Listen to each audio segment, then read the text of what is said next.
Zdravíme svět Androida z Prahy, kde v Tesla centru je tento týden vidění Tesla Cybertruck. Auto je to velice zajímavé, bohužel není možné si do něho sednout a už vůbec ve firmě projet.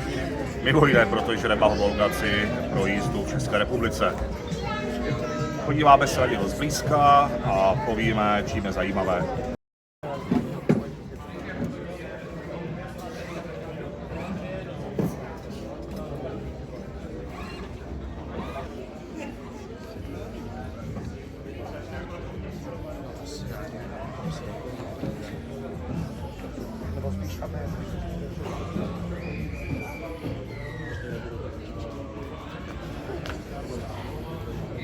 Pokud byste to sami nepoznali, tak ta velká černá věc na čelním skle je neviditelný laserový stěrač.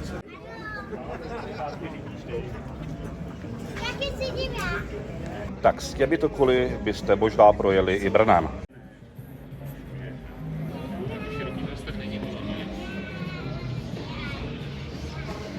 Pokud vám u některých mobilů vadí, že jsou to magnety na otisky, nekupujte si Cybertruck.